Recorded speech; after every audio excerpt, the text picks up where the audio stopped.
It was nasty as well, by the way. In multiple instances, I believe, that we saw Lyzurrr and Dobson both having to get forced back because they just weren't expecting NeiI to come jumping in, or switch even with the dazzling offense onto the back off damage. And it was just all over the place in terms of burst. But really love the way that CycloneGG managed to pull this one off. Their execution was exactly where it needed to be. A couple of hiccups here and there that they're definitely going to want to keep an eye out for, because Retribution, they've already made it pretty evident that if you slip up, they will punish you for it. And they had a couple opportunities to do that. That Lyzurrr split push and Chronic, like maybe overreaction to it, comes to mind. But I think that just comes from clear communication. In those moments, there's so much going on. It's such a quick decision that you have to make if you want to get there in time to defend that tower, that they've got to make sure there's a clear voice even in those chaotic moments. It's a lot. That's pretty high level, I would say.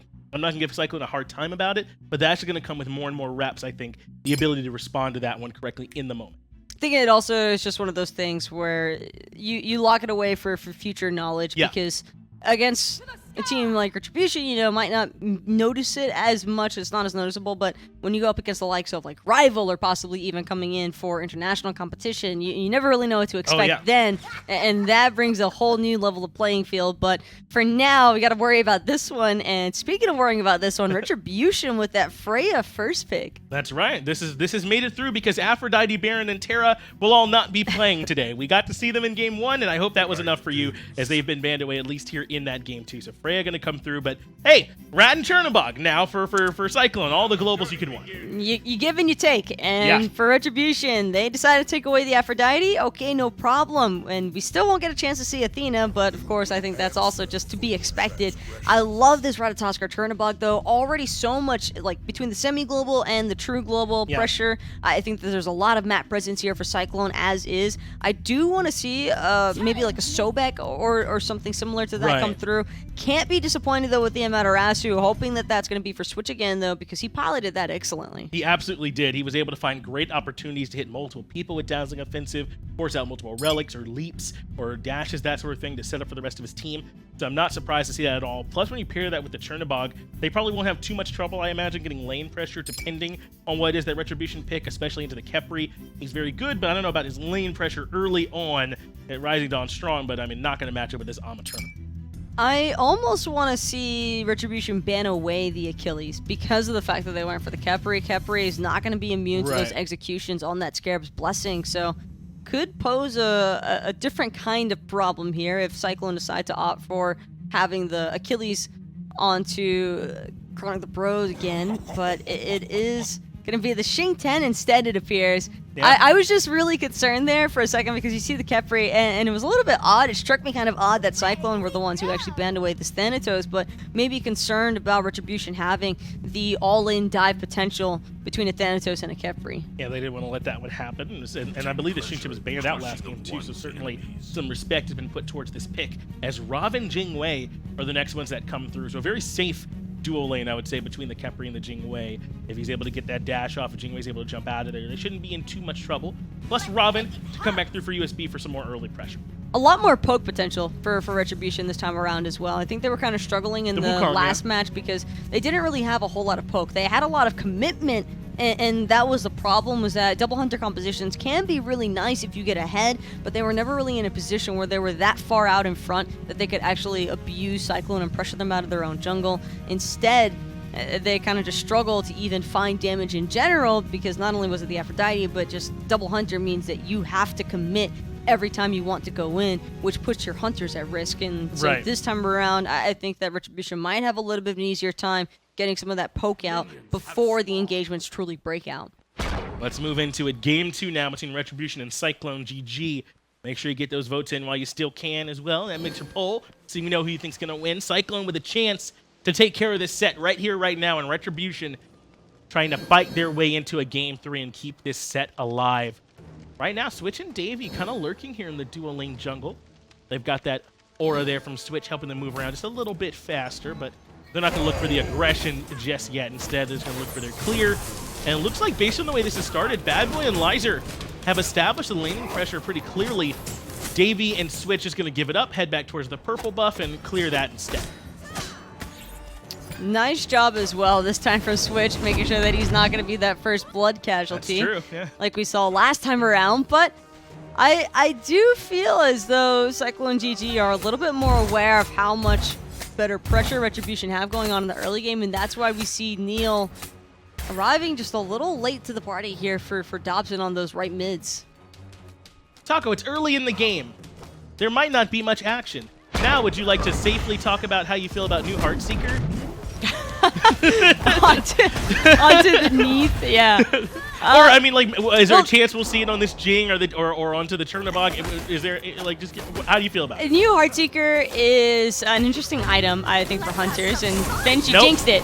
Nope. Switch and Davey, in fact, gonna get knocked up from that persistent gust out of Lyzurrr, and with the red buff damage, some of these autos are really starting to swing. Davey and Switch not as healthy as they were last time around. NeiI is incredibly low, but Dobson can't quite find room for it. In fact, if he had landed that last auto, Eribiiax does first blood for Cyclone in the mid lane. The Soul finds it, which feels like the polar opposite of the Aphrodite. There might be trouble in dual lane too, as Lyzurr's low, overpowered USB, has to use beads. There's action everywhere. And NeiI doesn't have that dash available just yet, so he won't be able to catch up, but ChronicThe bros as well, kind of winning out on his trade over here in the solo lane.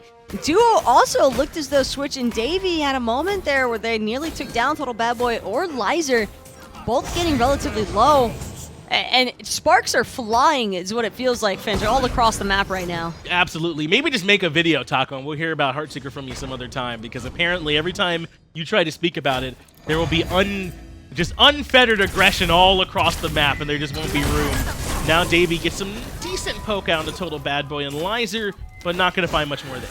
Well, to be fair, Finch, I can't be all that upset about it because, for one, I don't think we can expect to see Heartseeker on Hunters anytime soon. Maybe toyed around a bit from time to time on Neath, but that's about the only Hunter I'd imagine this item to really be all that ideal on.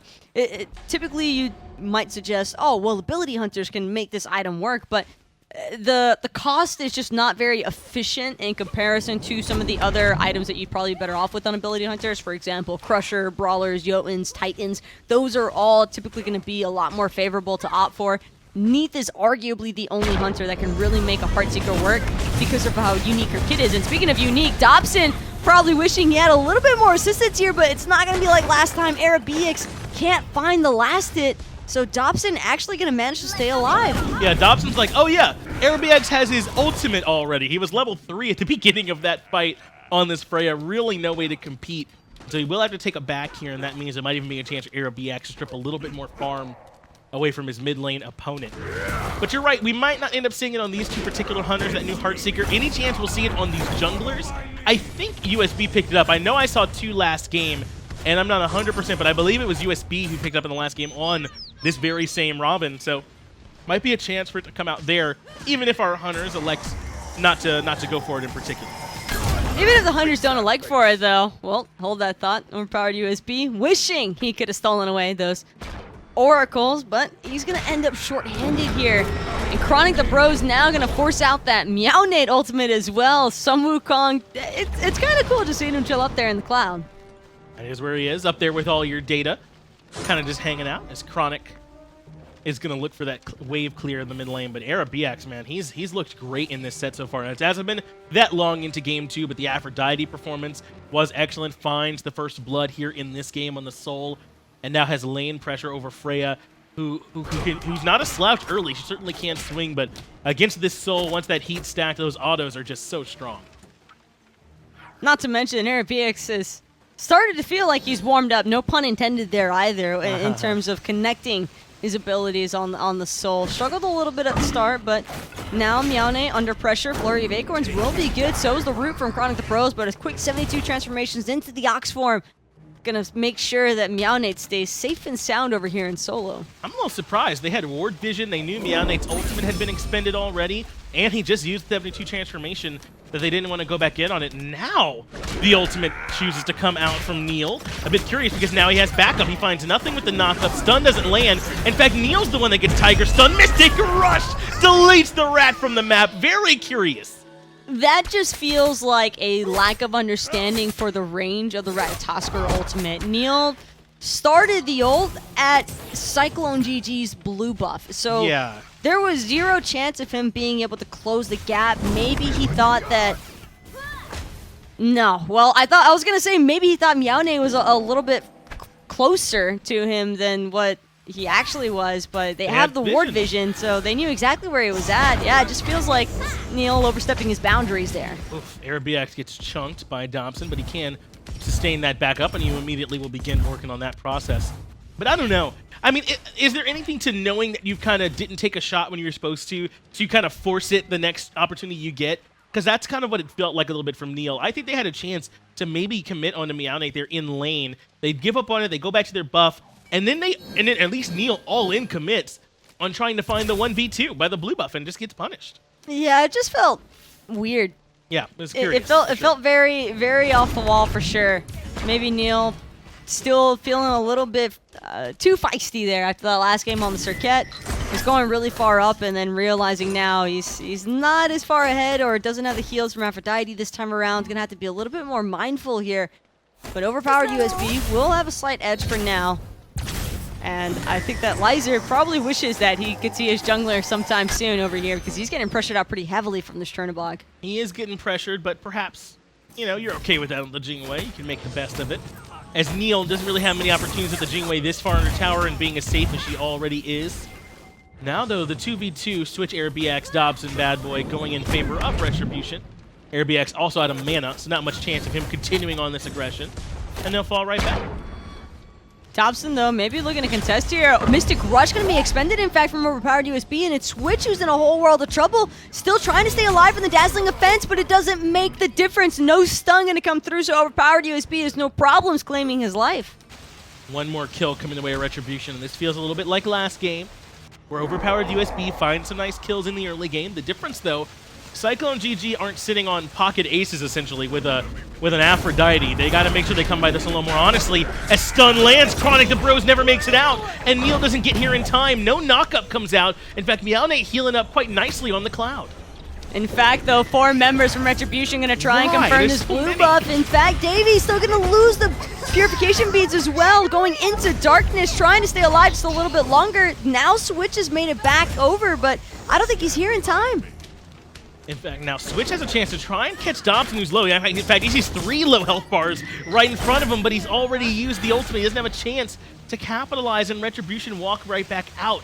But Taco, this is the Retribution early aggression we wanted in Game 1, if I'm being honest with you. Well, they've made sure to bring it here in Game 2. They took a full understanding, hey, too much of a backseat last time around. Let's make sure that we come out swinging in the second game, and that's exactly what they've managed to do here. And considering that it was Eribiiax who found that first blood in mid lane, doesn't seem like that's really benefited CycloneGG in the end there. NeiI's Ratatoskr has just felt so forced on this early game, and I really do not think that NeiI is as comfortable on this Ratatoskr pick as he might have been on some of the other jungler choices. But CycloneGG just valuing that semi-global pressure. Eribiiax might be in trouble in the mid lane. He gets rooted, but Switch has the stuns that come out, and only it lands on the little bad boy, and now he's locked down without a dash, without a dream, without a hope in the world. Switch will certainly meet his end as Dobson puts in the last shot. NeiI does come through, but Scarab's Blessing still available. Dobson makes it out A-okay. And that's the problem.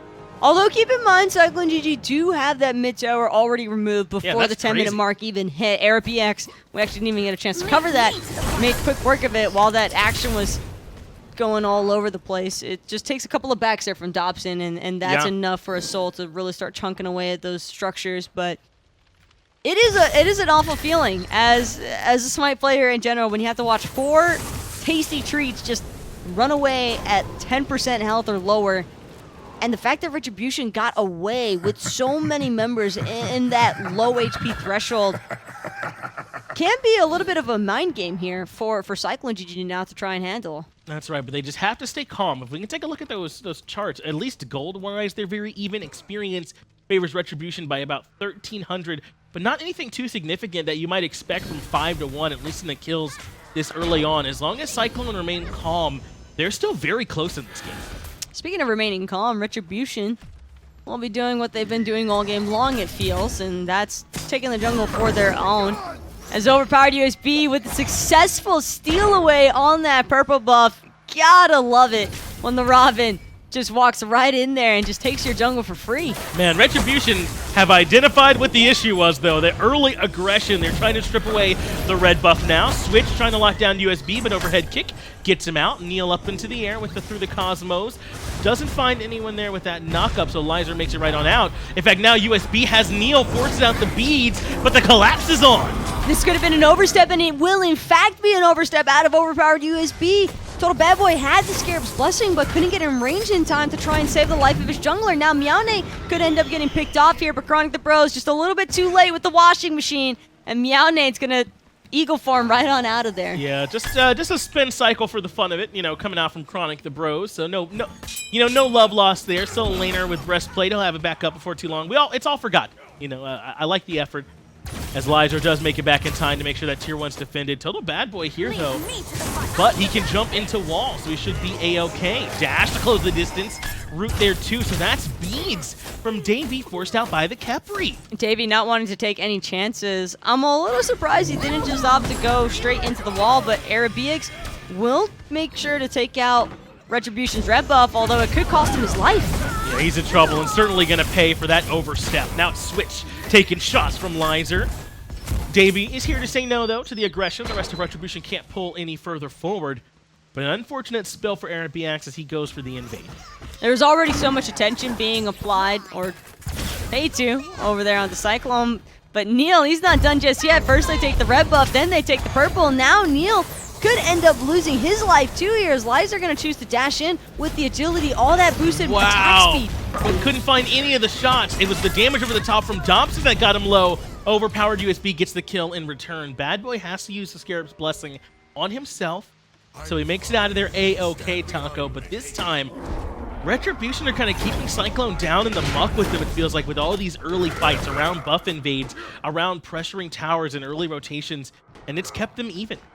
The only problem that I really see here for Retribution is that Cyclone are getting away with these small little invades, and that's able to shift the attention of some of the pressure that would have been able to be applied more freely there. Speaking of which, ChronicThe Bros now getting aggressed on underneath his T1 tower. He's still alive though, and healthy enough that NeiI could be in a world of trouble here. In fact, they will manage to confirm the last hit at the very last second. Both of them running rather low on mana here.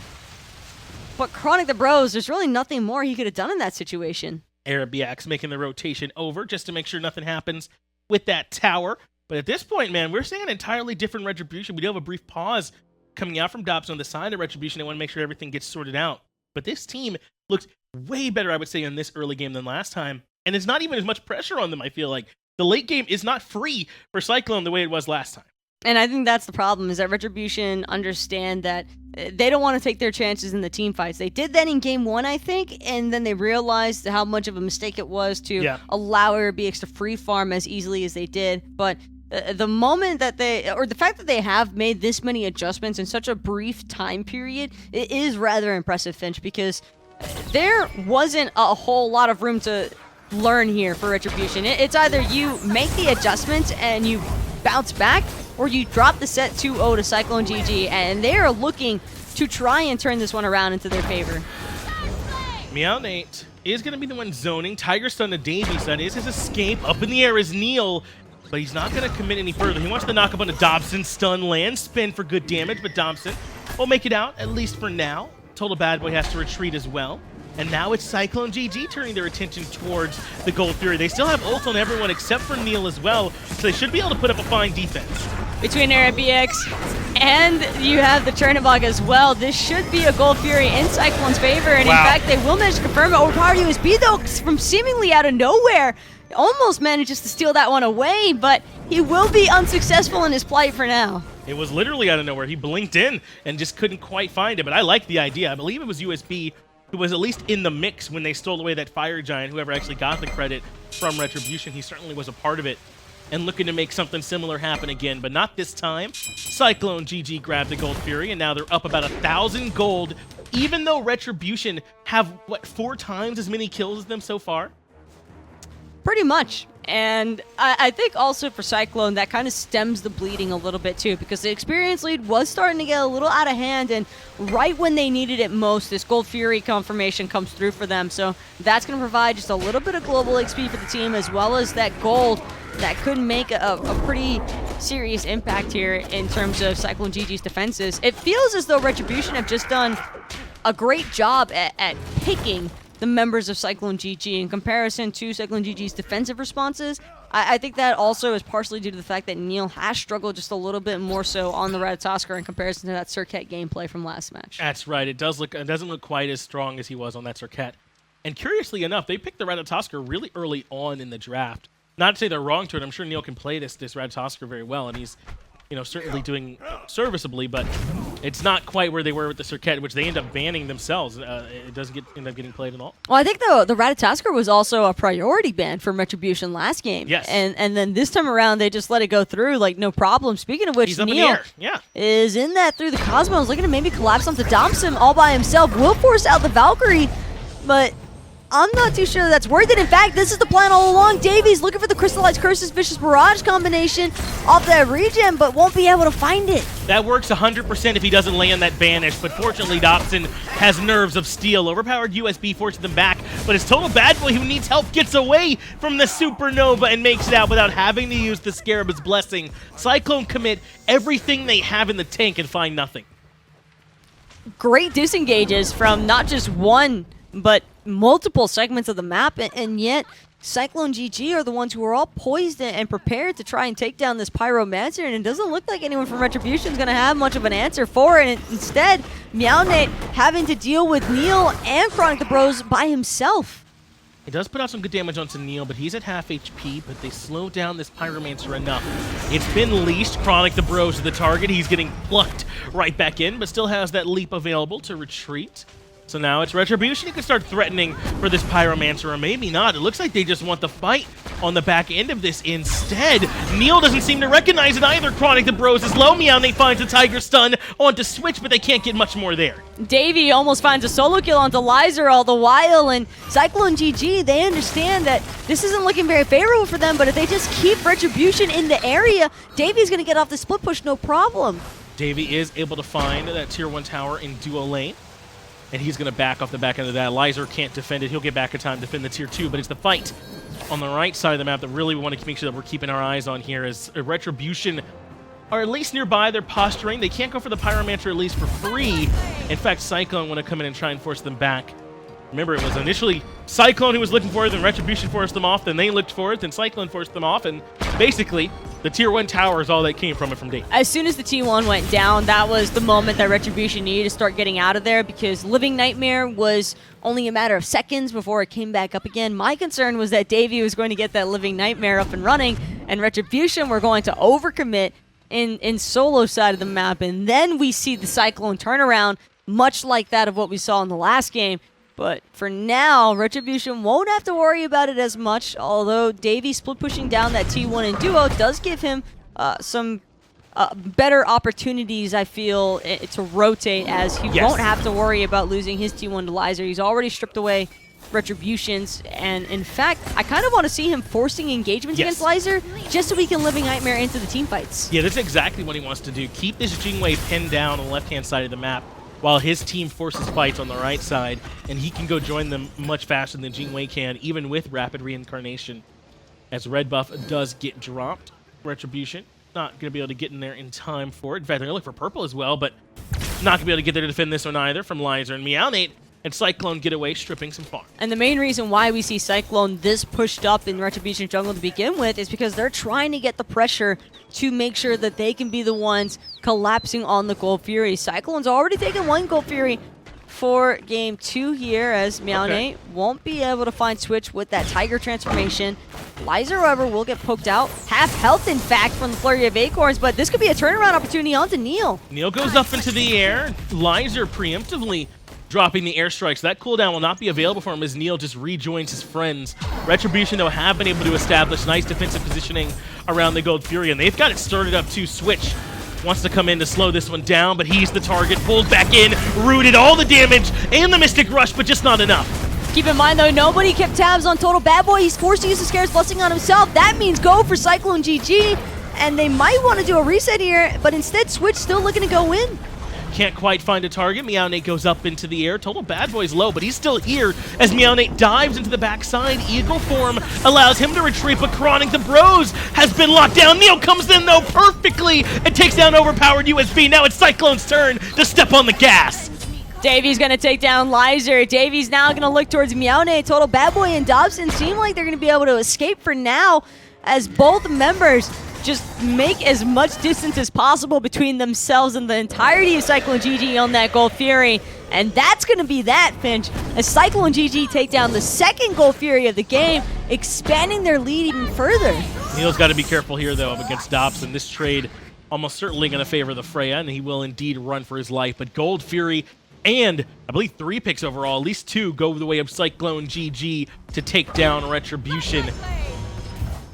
It was not a clean fight, I want to say, Taco, from them. There were multiple reinitiations back and forth. It was very close. But the overcommit on the ChronicThe Bros at the very end is what kind of set it up. Total Bad Boy had him pulled, and the rest of Cyclone were able to kind of dive on in and collapse. Xing is just entirely too tanky to be made as a target focus for Retribution here. That you've got Dobson and Lyzurrr, sure, but without an executioner on Lyzurrr, he's going to struggle just a little bit trying to be as impactful with his damage against ChronicThe Bros. So just want to see some better target selection out of Retribution, and I think they'll be good to go here. But having lost that last engagement, Finch, you can't help but wonder if that might have been the case maybe 7 or 10 minutes ago. Now, at 21.5 and just going up, I think CycloneGG are now in a position to try and bring this one home. I gotta wonder, too, Taco, if maybe not just the target selection, but even do they have enough pen this early in the game? I know we're 21, nearly 22 minutes in, but if it's going to be Switch and ChronicThe Bros that they select as the targets, I mean, are they able to burn through them fast enough? Now Executioner finished for Lyzurrr, that's certainly going to help, but did they have the tools in the last fight?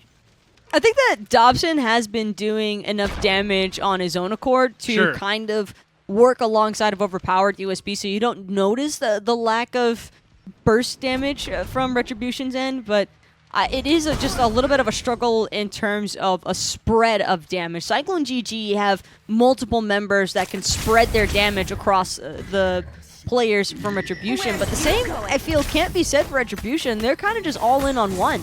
And that's been the idea so far, but they haven't been able to burst down that one enough. Neil blinks over the wall, I think kind of got lost as to where Lyzurrr was. Chases him down, finds the knock-up onto Dobson instead. Rooted out, takes quite a bit of poke, but Davey is making up for it with the trade and OverPoweredUSB. Dazzling offensive to try and chase him down, but Scarab's Blessing comes in to make sure he makes it out. Keep in mind, though, Lyzurr's not out of it just yet. Agility was used, but he might not be able to close the gap in time. Wow, Switch still looking to zone away Dobson and Lyzurrr, and Total Bad Boy will escape underneath the T2 tower, but now all members of Cyclone are looking to just siege this tower outright. And they should be able to. Davey and Eribiiax have more than enough structure damage to burn them down quickly. Good damage coming out from Eribiiax on the back end, but it's the retreat call now. Neil not going to be able to complete the speed buff invade, and CycloneGG win the fight and grab the tower yet again. Look at how they're all wrapped up around this corner. They want to see if Total Bad Boy's by himself or not, or if anybody would be crazy enough to try and venture down that way. But without anybody coming into their sights, CycloneGG will just dissipate from the area. But taking out the T2, that's just another swing of gold, and it also removes an escape route.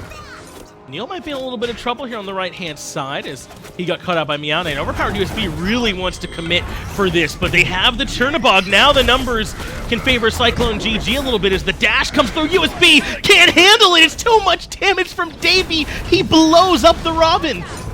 Zero chances of survival there for OverPoweredUSB, and he executed that overhead kick perfectly. That was the immunity that he needed to avoid the root out of the crystallized curses, but because of that movement speed as well from Davey, one into darkness forward, and that closes the gap well enough for him to get those in-hands off. It's just all damage too. USB is not going to be that particularly tanky up against Davey at this point in the game, especially level 16. Lyzurrr gets knocked up, but is able to agility away. Stun lands.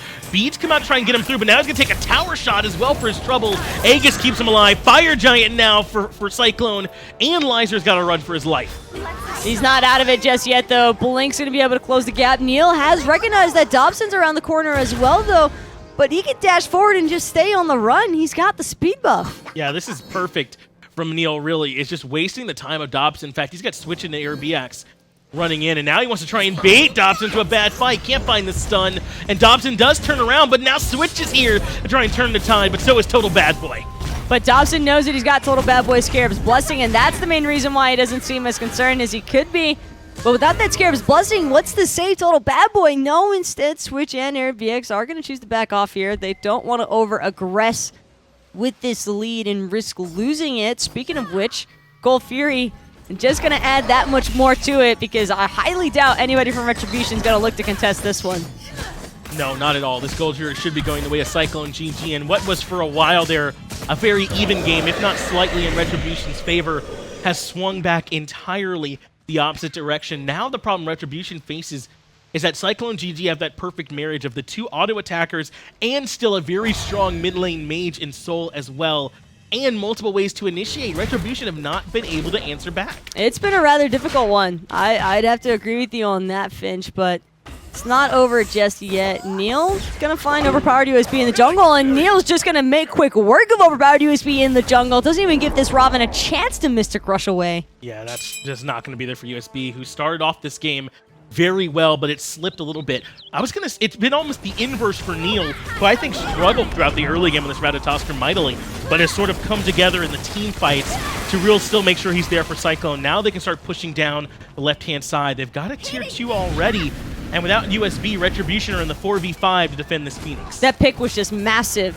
That 4v5 could be the difference maker here, Finch, because CycloneGG, between this Soul and Chernobog, zero problems bringing him down. Dobson could very well go next. He had BDangus. He couldn't make the gap, though. Total Bad Boy's just too far away. Yeah, but Dobson had BDangus. He had everything he would need to make it back out of there, but uses none of them. Instead, he ends up going back to base. Supernova brings Lyzurrr incredibly low. NeiI can't quite find him, but Scarab's Blessing saves him from Total Bad Boy. Now he goes back up into the air. They take the fight under the Titan. Very quickly, Cyclone have gone from just fighting to trying to end the game. Speaking of which, Total Bad Boy, he could very well end up being next. He will, in fact, be next, as OverPoweredUSB trying to wiggle his way on out of there to safety. But there is no escape into CycloneGG, Finch. They're not only taking out Retribution, they're taking the Titan with them. Very, very clean set, I would say, from CycloneGG. They looked great in Game 1, playing around Eribiiax on that Aphrodite. In Game 2, maybe some early game struggles, but even when they were down 8-2, the golden experience was basically even. And I think that was the problem, is that this time around Retribution, they made up for the lack of initiation and pressure in the early game from Game 1. They recognized that was a problem for them, so they committed to it in Game 2, but they didn't make sure to keep up in terms of farming. They kind of lost track of actually soaking out the experience from the waves, looking for the jungle buff invades, and I think that was where it really hurt them in the end, was just not being able to separate the experience along with just the kill lead. Yeah, things got away from them in that early game, despite the fact they were able to find a lot more kills. And that was a good job, I would say, over to Cyclone as well, because even though they were losing a few buffs here and there, they were stripping away some of their own. They were making sure they were staying equally farmed. Eribiiax had a tier 1 tower before the 10-minute mark. Even when Retribution was finding places to push, Cyclone always had an answer. I think ChronicThe Bros as well also helped save a lot of these engagements. I think had he not been as tanky as he was and causing so much disturbance in the front and back line, CycloneGG would have struggled without a doubt underneath a lot of those in team fighting engagements from the mid to late, or from the early to mid. I can't really call it mid to late. This game didn't really get a chance to go super late, but I just think that Chronic's positioning could not have been better for bailing his team out of there. Yeah, and then talk about those damage dealers from Cyclone as well. I mean, between Davey and Eribiiax in the mid lane, they had such an absurd amount of damage, especially once they started pushing down on those structures. There was not an answer really for Retribution for that either. Those two auto attackers shred through them like paper. Hopefully we only see NeiI on Ratatoskr for the last 10 minutes of the game. Yes, that last 10 minutes from NeiI NeiI was fantastic. He did an excellent job. I can definitely understand why Retribution would want to ban away the Ratatoskr, but prior to that, might want to relax just a little bit there, NeiI, because some of those moments were a little bit more than questionable, to say the least. I'm not going to grow my man too hard. They did grab that W in the end, but I'm right there with you. Maybe a couple of things that were off the mark. And Retribution now have to get a little bit better at making their adjustments. They did a good job between Game 1 and Game 2, realizing that it was the early aggression that was the problem, and they made that adjustment, but they weren't able to do it cleanly enough in Game 2, so it ends up getting away from them. It looks like NeiI which is surprising to me a little bit. Selected as the MVP. Chat, it's up to y'all. And we'll definitely take a look at some of his plays. Finds the solo kill on USB, who did pick up the Heart Seeker. He went all damage and was punished summarily for it. I can understand, though, why NeiI would win MVP, because that ending gameplay was a large part of the reason, I think, why CycloneGG were able to close this one out so effortlessly.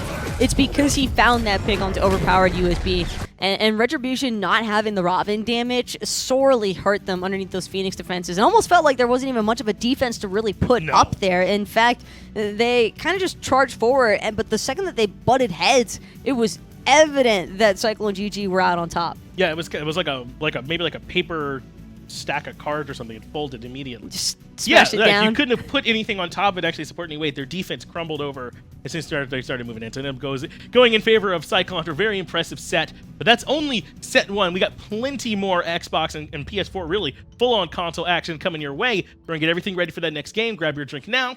Make sure you're right back here.